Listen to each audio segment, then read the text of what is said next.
Today is an exciting day. I'm going to show you guys the first couple versions of my low fidelity prototype for one of the pro bono projects that I'm working on. Yay!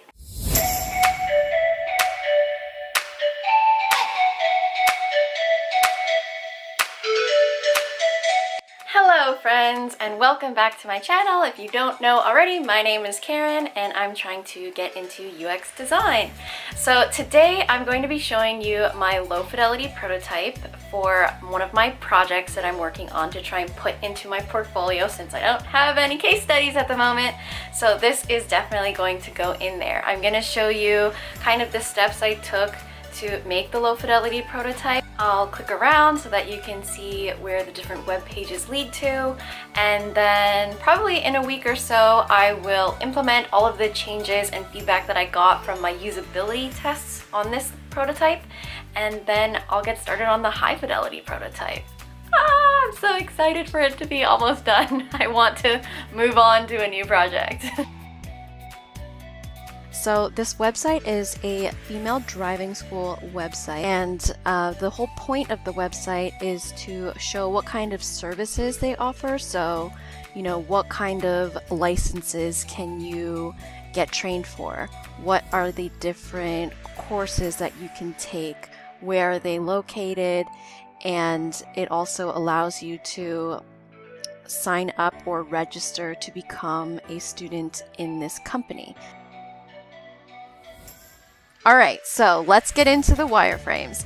Now, the first thing that you should always do is to draw your wireframes on a piece of paper. You don't need to draw every single screen, but just draw a few to get an idea of what you're going for. And so what I did was I did some crazy 8s drawings of the different types of home pages I was going after, and then once I picked one, that's when I digitized it and made digital wireframes through Figma, which you can see here.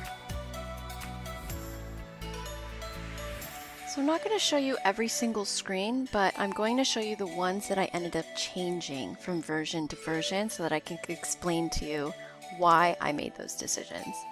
So here we have my original homepage. It actually acted more as a landing page.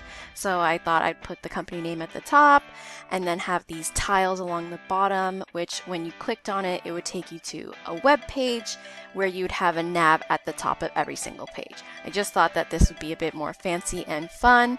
And I also had this kind of like timeline thing to try and show students what their experience with this company would look like.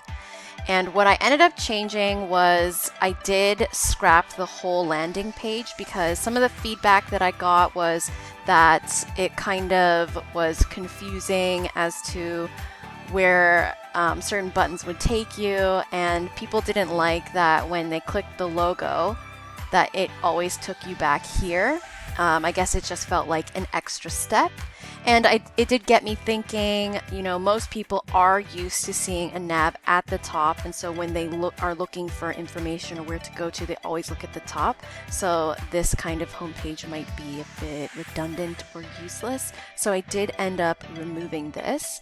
The other thing that I removed was this kind of timeline thing because it made people think that they were completing steps as opposed to just getting an idea of what their experience would look like. The other thing that I wanted to highlight was the way that I chose to label my buttons.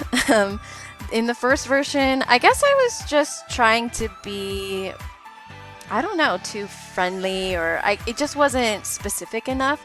So like here I had a get in touch button, but that doesn't always fully explain what the button is going to do. So I changed it to contact us because that's very specific. You know exactly where you're headed to next. The other thing I wanted to show you was something that I changed was a lot of my kind of feedback prompts after you filled out a form were just a bit weird, I would say. Like I wrote, "Thank you for your inquiry. We will get back to you shortly," when I could have just wrote "message sent." And another example would be for submit. I wrote, "Thank you for your honesty." I did change this to review submitted or submission complete or something that's just something that just explains more clearly what you've successfully finished. The other big thing that was changed was the number of items in my navigation. I kind of always knew this about the nav, that it was quite overwhelming because there were so many different options. But when I was doing my competitive analysis, I noticed that all of the driving school websites were like this. They just had navigations with so many tabs in them, and some of them even more than what I have. I only have 7 here. There were others that had like 10, 11. It was pretty crazy. And it is true that it is quite overwhelming, but I thought it would be okay because it's what everyone else did. But I ended up deciding that it doesn't look very nice like this, so I'm just going to nest things that seem a bit similar, and hopefully people will be able to find the information easier that way. So that is something that I changed. As you can see by all the pink lines, I added grids. So grids look like this. And the purpose of grids, if you're not aware, is just to help you make better use of your white space. It's also meant to help you stay consistent with the different sizes of your different items. So as you can see, like on this page, all of my buttons are exactly 4 grid lines thick. And so it's very consistent. My big pictures all span all of the grids. I think I have a 12-point grid here. And my smaller boxes take up about 4 grid spaces. And that just makes your work look way more organized, and it is more pleasing to the eye. I decided to nest my items under certain tabs, so I decided to have 4. There would be an About tab, Courses tab, Instructors tab, and Contact Us tab with these underneath. And I don't know if you guys have an opinion on this, but I did make Contact Us the big call to action button, which is right at the top here. But somebody left me feedback recently that said, just thinking, is register not the main thing you want on this page? So I think here they're suggesting, shouldn't this be register? I did consider that. I'm not sure if it's the best choice because you can't actually register for a course without picking the course first. So clicking the register button, taking you to the register page, you'd have to leave the register page to pick a course and then come back. So it kind of didn't really make sense. So that's why I made it Contact Us. So you could decide, you know, if you want to call us, if you want to email us, if you want to register, then you can, you know, do that loop around. Yeah, so that's kind of the reasoning behind that, but I don't know, what do you guys think? Let me know what your opinion is on what this button should be called. So as you can tell, the main change I made was to the home page. This is what you'll see right when you go onto the website. You'll see these nav items, the name of the company, our kind of little slogan. Well, I kind of just made it up, but it's a driving school taught by women for women. Short, simple, sweet, you know what we're about. And then at the bottom, we have this call to action button, browse courses, and then this other call to action button, register now.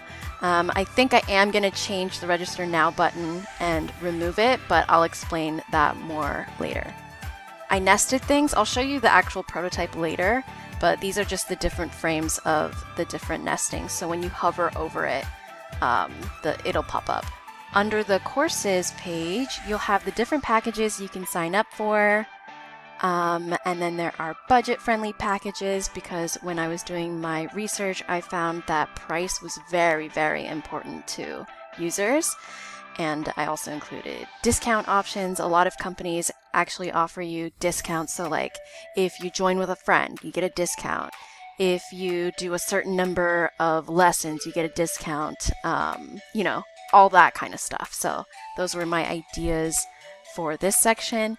And then I also wanted to have a comparison of our competitors, because this is a new company and nobody knows who they are. So I wanted to find a way to show how we compare. This is the prototype, and for the purpose of this prototype, the navigation only works on the home page. So you'll be noticing that I'll keep pressing logo to get back to it to use, just because it was taking way too long to connect the interactions of the buttons for every single page. So I just decided to do it this way for time's sake. So as I told you, when you hover above, you'll see the drop down of the things that you can do. So under courses, you can look at package pricing and free resources. Under our instructors, you can read profiles, you can read reviews. And then under contact us, I have the register button, contact, and our different locations. And then here I have browse courses and register now. So, the register now takes you to the registration page. I'm going to go back, and the browse courses takes you to the courses.